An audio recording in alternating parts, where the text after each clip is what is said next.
El Nahual en la carretera de la felicidad.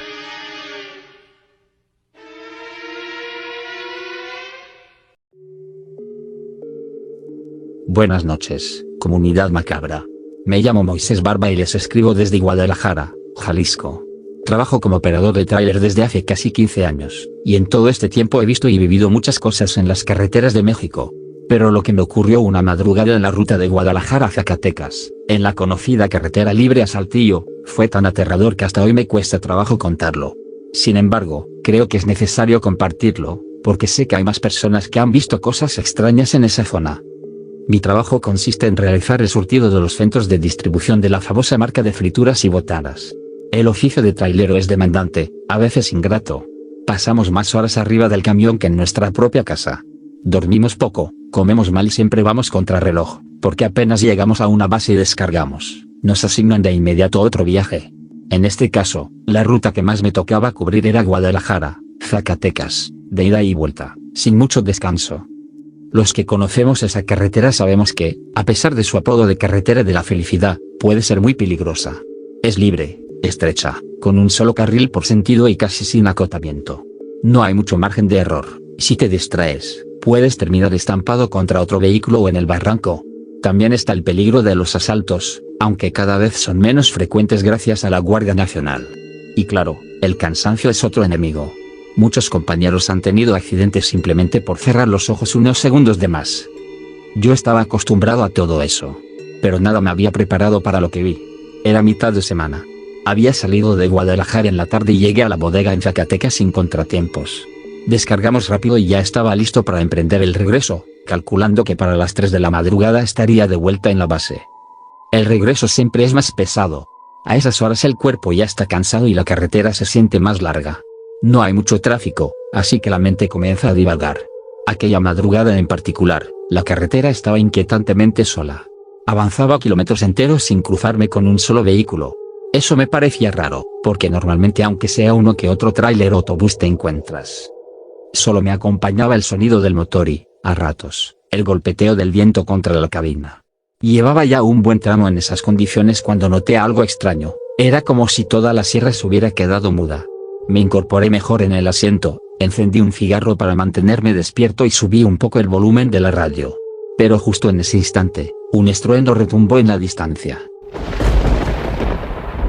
Un destello iluminó la sierra por completo, tanto que por unos segundos parecía pleno día. Apreté el volante con fuerza y reduje la velocidad. Lo primero que pensé fue que tal vez había ocurrido un accidente, una pipa explotada o algo parecido. Pero a la distancia no se veía humo, ni restos de fuego. Solo la estela de aquel destello extraño que poco a poco se fue apagando. Seguí avanzando con cautela. A los pocos kilómetros, noté algo más. A un costado de la carretera, la hierba estaba ardiendo. No se trataba de un incendio normal, porque el fuego formaba un círculo perfecto, como si alguien lo hubiera encendido con toda intención. Frené un poco para observar mejor. Pensé en detenerme, pero la lógica me decía que era una mala idea. Aún así, mi curiosidad fue más grande, así que bajé la velocidad y me acerqué con cuidado. Fue cuando lo vi. De entre la hierba en llamas salió un hombre. No llevaba ropa alguna. Caminaba con calma, como si el fuego no le hiciera daño. No parecía quemado. La escena era tan irreal que por un momento creí que estaba soñando o que el cansancio me estaba jugando una mala pasada. El hombre levantó la cabeza y me miró directamente.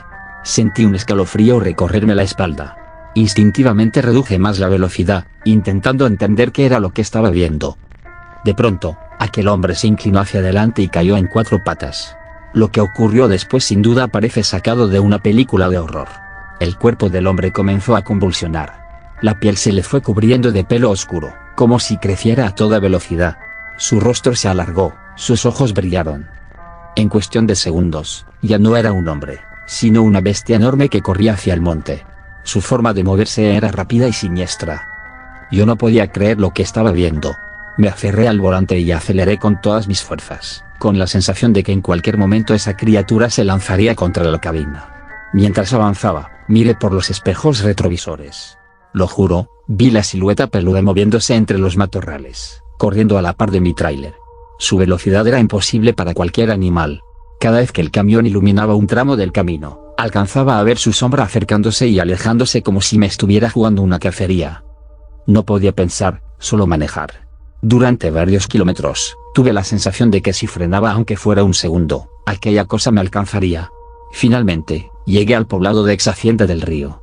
Apenas entré, reduje la velocidad y me detuve en una pequeña gasolinera que estaba abierta.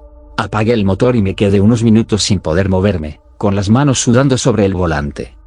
Cuando por fin bajé de la cabina, me atreví a revisar la parte trasera del tráiler. En la lámina había profundas marcas, como si algo con garras hubiera intentado rasguñarla. No eran rayones. Eran arañazos profundos. En ese momento comprendí que lo que vi no había sido una alucinación. Al llegar de nuevo a Guadalajara, intenté contarle a mis compañeros lo sucedido. Como era de esperarse, se rieron de mí. Dijeron que seguramente me había quedado dormido, que el cansancio me había hecho alucinar. Pero cuando les hablé de las marcas en la lámina, algunos dejaron de reírse. Uno incluso me dijo en voz baja que en esa carretera ya se habían escuchado relatos de brujas y nahuales desde hace años. Han pasado varios meses desde aquella noche, y sigo recorriendo la carretera de la felicidad. Siempre de madrugada, siempre con la misma rutina. Pero nunca volví a ver algo similar. Aún así, les aseguro que en las carreteras de México hay cosas que no deberían existir.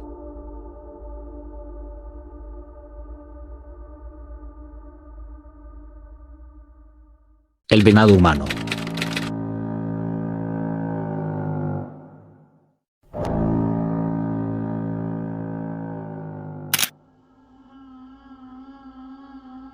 Hola gato macabro. Mi nombre es Emily Carter y quiero contarte una experiencia que me ocurrió cuando era niña, en una granja al norte de Estados Unidos. Y aunque han pasado muchos años, todavía puedo recordar cada detalle. Cuando era pequeña vivía con mi abuela en una granja que estaba rodeada de cultivos y muy cerca de un bosque espeso. Mi abuela era una mujer estricta, nunca mostraban miedo y creía en la disciplina ante todo. Crecí junto a mi hermana menor, y como cualquier par de niñas traviesas, nos encantaba jugar y explorar, incluso cuando ella nos pedía que no lo hiciéramos. Nuestra abuela siempre nos decía que debíamos obedecer sus reglas, porque allá afuera, en el bosque, había cosas que no eran para los ojos de los niños. Nunca le creímos. Para nosotras era solo para lograr que nos portáramos bien. Pero esa noche descubrimos el infierno. Un día, después de hacer alguna travesura, mi abuela nos amenazó. Si siguen desobedeciéndome, las voy a dejar afuera de la casa. Verán lo que significa la oscuridad. Sus palabras no nos asustaron, porque pensábamos que era solo una amenaza. Sin embargo, llegó la ocasión en que se cansó de nosotras. Esa noche, jugando en la sala, rompimos un jarrón muy valioso que había pertenecido a mi bisabuela. El objeto se hizo pedazos. Mi abuela, furiosa, cumplió lo que nos había advertido. Nos tomó de la mano, abrió la puerta principal y nos dejó afuera en el porche, bajo el frío de la madrugada. Si tanto les gusta desobedecer, ahí quédense, nos dijo, cerrando la puerta. Al principio no nos importó demasiado. Nos reímos, corrimos por el patio de la granja y jugamos como si nada. La luna iluminaba lo suficiente como para ver el camino de tierra y las cercas que rodeaban los corrales de los animales. Pero pronto comenzamos a sentir el silencio del campo. Era un silencio diferente. En la línea donde terminaba el campo y empezaban los árboles, apareció una silueta que al principio confundimos con un venado. Pero en cuanto la luna lo iluminó mejor, nos dimos cuenta de que aquello no era un animal común. Su cuerpo estaba desproporcionado. Una de sus patas delanteras parecía una mano alargada, y la trasera, la derecha, tenía la forma de una pierna humana. Su rostro no era el de un venado, sino el de un hombre anciano, arrugado, con la piel pálida y sin pelo alguno. En su cabeza se alzaban unos cuernos de alce. Sus ojos eran completamente vacíos, como huecos oscuros. Quedamos paralizadas, incapaces de movernos. Aquella cosa avanzaba lento, pero cada paso que daba sonaba como un crujido de huesos. La distancia que nos separaba era de unos 30 metros, pero pronto comenzó a acortarse. Fue ahí cuando reaccionamos. Corrimos hacia la puerta de la casa, golpeándola con los puños y suplicándole a la abuela que nos dejara entrar. Abuela, por favor, ábrenos. Hay algo en el bosque. Gritábamos con todas nuestras fuerzas mientras aquella criatura se acercaba más y más. Estaba ya a unos 20 metros, lo suficiente para que pudiéramos escuchar su respiración y ver cómo sus dedos o garras se movían de manera antinatural. En ese momento la puerta se abrió de golpe y la abuela, con el ceño fruncido, nos hizo entrar de un tirón. ¿Qué les pasa?, nos gritó. Intentamos explicarle entre sollozos lo que habíamos visto. Ella se asomó hacia el campo, pero para su sorpresa no había nada. El terreno estaba vacío, iluminado solo por la luna. Niñas desobedientes. Nos regañó. ¿Acaso creen que me voy a tragar esas historias? Y sin escucharnos más nos mandó castigadas a nuestro cuarto. Nos abrazamos, temblando, hasta que al fin amaneció. Por la mañana, la abuela salió como siempre a revisar a los animales del corral. Lo que encontró fue tan aterrador que nunca más volvió a dejarnos afuera. Uno de los cerdos estaba muerto, reducido casi a los huesos. Su carne había desaparecido como si hubiera sido devorada durante la noche. La tierra estaba llena de marcas, algunas parecían huellas de pezuñas, otras eran de manos humanas. La abuela no dijo nada. Solo nos miró con un gesto serio, como aceptando en silencio que lo que habíamos visto era real. A partir de ese día nunca volvió a cumplir su amenaza de dejarnos afuera de la casa. Ahora, de adulta, entiendo lo que aquella noche significó.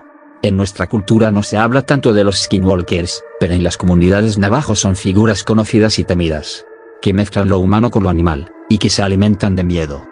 Lo que vi esa noche en la granja fue exactamente eso, un skinwalker. No tengo otra explicación. Su rostro humano, sus patas deformes, los cuernos y los ojos vacíos son imágenes que jamás se borrarán de mi memoria. A veces me pregunto si mi abuela en realidad sí sabía lo que rondaba en esos bosques, pero prefería no admitirlo en voz alta. Quizás sus advertencias de nunca desobedecerla no eran simples amenazas, sino su manera de protegernos de lo que ella misma había aprendido con los años. Gracias, gato macabro, por darme la oportunidad de contar esta experiencia. Nunca se sabe cuándo un skinwalker puede estar observando.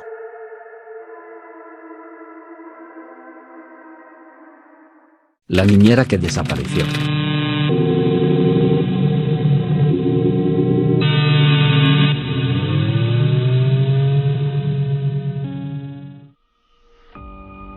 Hola gato macabro. Mi nombre es Michael y soy de Estados Unidos. Desde hace tiempo escucho tus relatos sobre skinwalkers, y cada vez que lo hago siento que mi cuerpo se estremece, porque recuerdo algo que me sucedió cuando era niño. Es la primera vez que me atrevo a contarlo en detalle, porque durante muchos años me convencí a mí mismo de que era un recuerdo borroso.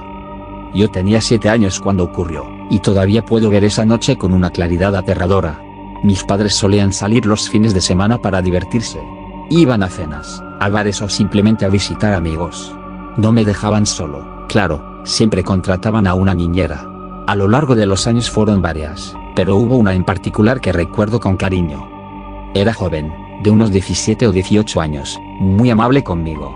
Jugaba, me contaba historias y siempre se aseguraba de que me sintiera acompañado. Yo la veía como una especie de hermana mayor. Aquella casa estaba en las afueras de un pueblo pequeño, rodeada de campos de maíz. Detrás de la casa empezaba el bosque. Un bosque tan espeso que de día parecía un muro verde, y de noche era una boca negra que devoraba la luz. Esa noche mis padres me acostaron temprano y se fueron. La niñera me arropó, me deseó buenas noches y salió de la habitación. Yo estaba a punto de dormirme cuando escuché algo que me despertó. Venía del bosque. Un grito desgarrador, como si alguien estuviera siendo arrancado de la vida misma. Sonó tan humano que me erizó la piel. Abrí los ojos y me quedé inmóvil. Pensé que la niñera también lo había escuchado. Fingí dormir, queriendo saber qué hacía. Y efectivamente, la escuché caminar hacia la ventana. Su voz se volvió un murmullo, como si hablara con alguien, o tal vez consigo misma. No entendí sus palabras, pero sí entendí que algo la había inquietado. Minutos después, la escuché abrir la puerta trasera de la casa. Yo no me atreví a moverme. Me quedé quieto bajo las cobijas, en silencio para que todo fuera normal. Pero entonces comenzaron los ruidos. Primero, un golpe en la ventana de la sala, como si alguien hubiera arrojado una piedra. Después, pasos pesados, arrastrados, entrando a la casa. El aire se llenó de un olor extraño. Sentí que el colchón temblaba con cada paso que resonaba en el pasillo. De pronto escuché el grito de la niñera. Fue breve, cortado en seco, seguido de un golpe fuerte contra la pared. Y luego, silencio absoluto. Me tapé la cara, llorando en silencio, deseando que todo terminara. El silencio duró apenas unos segundos. Después, las pisadas comenzaron a avanzar lentamente por el pasillo. Se detuvieron frente a mi puerta. Yo estaba paralizado. Podía ver, por la rendija inferior, como una sombra se proyectaba en el suelo. Lo que me dio mucho miedo fue darme cuenta de que esa sombra no era normal, tenía forma como patas de animal. Aquello se quedó ahí. Podía escucharlo respirar. Era un sonido áspero. De pronto, esa sombra se agachó. Lo vi claramente, algo se recostó en el suelo y olfateó bajo la rendija, como un animal tratando de olerme. Yo cerré los ojos y apreté los puños, conteniendo la respiración. Finalmente, después de lo que me pareció una eternidad, las pisadas se alejaron. Lentamente, cada vez más lejos, hasta que solo quedó el silencio. Horas después, escuché la puerta principal abrirse. Eran mis padres. Salté de la cama y corrí hacia ellos llorando. Les conté lo que había pasado, los gritos en el bosque, los ruidos en la casa, la niñera que ya no estaba. Mis padres revisaron todo. No encontraron nada. La niñera no estaba. Sus cosas tampoco. La puerta trasera estaba abierta, pero no había señales de lucha. Al principio pensaron que había sido irresponsable y se había marchado. Llamaron a la agencia de niñeras para reclamar, pero la agencia no pudo contactarla. No respondía a llamadas, y nadie sabía dónde estaba. Era como si se la hubiera tragado la tierra. El caso escaló rápido. La agencia informó a la policía. Mis padres fueron interrogados. Se convirtieron en sospechosos por un tiempo. Pasaron horas y horas respondiendo preguntas, intentando explicar. La policía registró la casa, el bosque, los cultivos. No hallaron nada. Ni rastros de la niñera, ni de un intruso, ni huellas. Nada. Después de meses de investigación, el caso se enfrió. Oficialmente, quedó como una desaparición sin resolver. Pero yo sabía la verdad. Yo sabía que algo había entrado a mi casa esa noche. Con el tiempo intentamos olvidar lo ocurrido. Pero algunas noches escuchaba una voz desde mi ventana. Era la voz de mi niñera, pero con un tono extraño. La primera vez que lo escuché corrí a la habitación de mis padres. Ellos me dijeron que estaba inventando cosas, que debía dejar de jugar con recuerdos dolorosos. Pero yo lo escuché muchas veces. Siempre la misma voz, siempre desde la orilla del bosque. Una noche volví a escuchar aquella voz y aunque trataba de convencerme de que todo había sido imaginación, algo me obligó a mirar por la ventana. Ahí estaba. Una figura de pie en el borde del bosque. A primera vista parecía la niñera, pero su piel estaba demasiado pálida. Sus ojos estaban en blanco, sin pupilas, y su cabeza se inclinaba hacia un lado de manera antinatural, como si el cuello no tuviera huesos. Levantó una mano para llamarme. La misma voz de la niñera salió de sus labios. En ese instante comprendí, no era ella. Era algo usando su piel como un traje. Me alejé aterrado, corrí a mis padres y les conté lo que había visto. Ellos se enojaron, me gritaron que dejara de inventar cosas, que ya era suficiente. Tiempo después mi padre consiguió un mejor trabajo en otro estado. Y nos mudamos de ahí. El caso jamás fue resuelto. Hoy soy adulto, y aunque trato de llevar una vida normal, todavía sueño con aquella figura en la orilla del bosque. He leído sobre los skinwalkers en la tradición navajo. Seres capaces de transformarse, de imitar voces y apariencias para engañar a los humanos. Dicen que incluso se llevan consigo a quienes logran atrapar. Yo sé que eso fue lo que pasó con mi niñera. Esa noche, no se marchó, no huyó, algo entró a la casa, se la llevó. No sé si aún usa su piel. Pero lo que sí sé, gato macabro, es que esa noche en mi infancia fue la primera vez que entendí que hay cosas en este mundo horribles y siniestras. Y que a veces, cuando escuchas la voz de alguien a quien extrañas, lo más seguro es no responder jamás.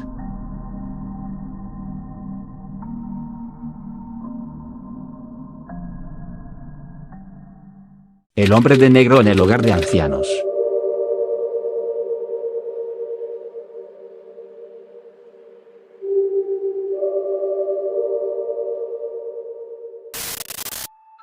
Hola gato macabro, soy Pedro de Chile y un gran fan tuyo. La historia que quiero contarte no me pasó a mí directamente, sino a mi madre, y ocurrió en el año 2010, cuando ella estaba haciendo su práctica como técnico en enfermería en un hogar de adultos mayores. Ella asegura que jamás volvió a ver la vida ni la muerte de la misma forma. Mi madre siempre fue una mujer trabajadora y dedicada. Cuando se metió a estudiar técnico en enfermería lo hizo con la esperanza de ayudar a los más frágiles, de aprender y ganarse la vida honradamente. El hogar donde le tocó hacer la práctica quedaba en una zona tranquila de la ciudad, y desde fuera parecía un lugar común.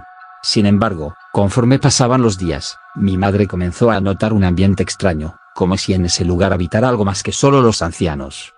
Entre los residentes había una señora de unos 80 años que destacaba de inmediato. Se decía que era bruja negra. No porque alguien la hubiera visto hacer rituales, sino porque la gente del personal aseguraba que tenía una mirada penetrante, de esas que incomodan. Además, tenía una forma de hablar enigmática, a veces decía cosas que parecían no tener sentido, pero que luego terminaban cumpliéndose. Mi madre no le tenía miedo, pero tampoco confianza. Se limitaba a cumplir con su trabajo, llevarle la comida, administrarle los medicamentos y retirarse lo más rápido posible. Era como si esa mujer desprendiera una energía pesada, imposible de ignorar. Un día, a eso de las 3 de la madrugada, mi madre estaba de turno con otras compañeras de práctica. Esa hora siempre ha sido temida por muchos, la hora del muerto. O la hora del demonio, como algunos la llaman. Todo estaba en calma, las luces de los pasillos encendidas a medias, y ellas se habían sentado a conversar en una mesa pequeña, para espantar el sueño. Las habitaciones de los ancianos siempre permanecían semicerradas, nunca del todo abiertas, para darles algo de privacidad, pero tampoco cerradas por completo, de modo que las enfermeras pudieran entrar rápido en caso de emergencia. Esa madrugada, mientras platicaban de cosas triviales, todas escucharon un ruido muy fuerte. De golpe, todas las puertas del pasillo se cerraron al mismo tiempo, como si una ráfaga invisible hubiera recorrido el lugar.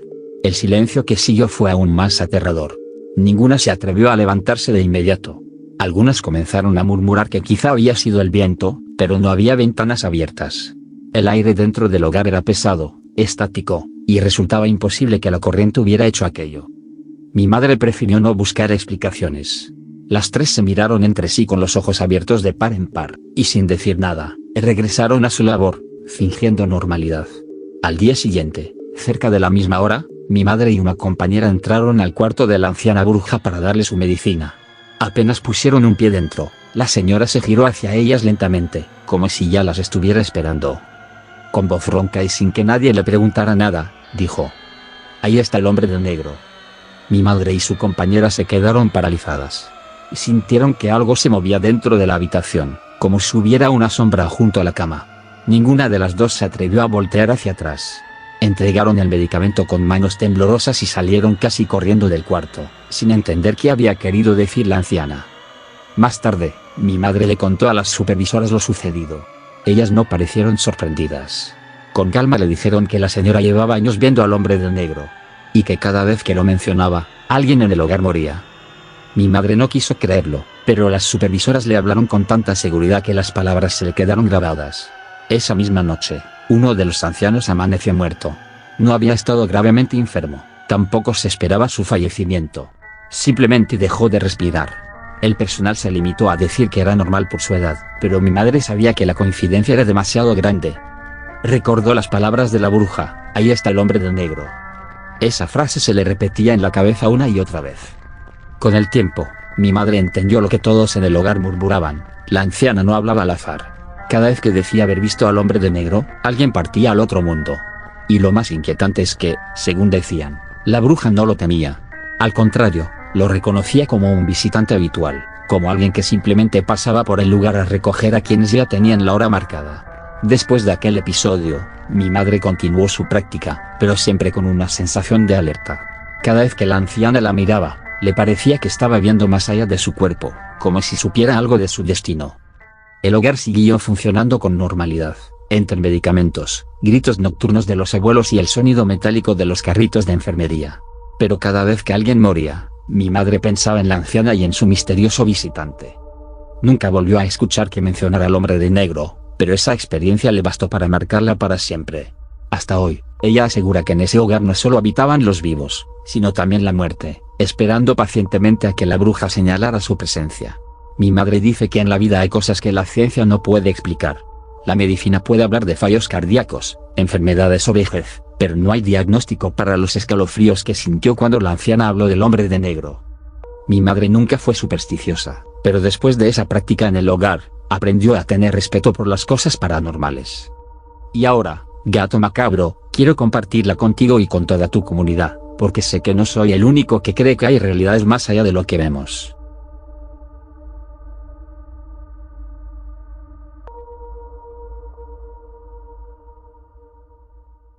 En esa casa hacían brujería.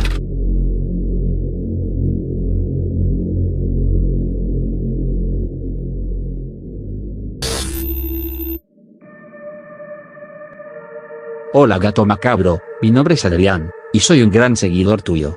La historia que quiero compartirte me pasó cuando era adolescente y me pone la piel de gallina. Comenzó cuando me mudé con mi mamá a una casa que escondía algo oscuro. En ese entonces yo estaba cursando la secundaria y me consideraba una persona completamente escéptica. No creía en fantasmas, ni en brujería, ni en voces de ultratumba. Siempre pensé que las historias que contaba la gente eran puro cuento. En mi cabeza, todo tenía una explicación lógica: ruidos por el viento, sombras por la luz, cosas que se caen por estar mal acomodadas. Sin embargo, esa casa me demostró que no todo se puede explicar. Mi mamá y yo nos mudamos porque ella consiguió un mejor trabajo y necesitábamos estar más cerca de su oficina. La casa era amplia, con paredes pintadas de blanco y un patio trasero lleno de plantas secas.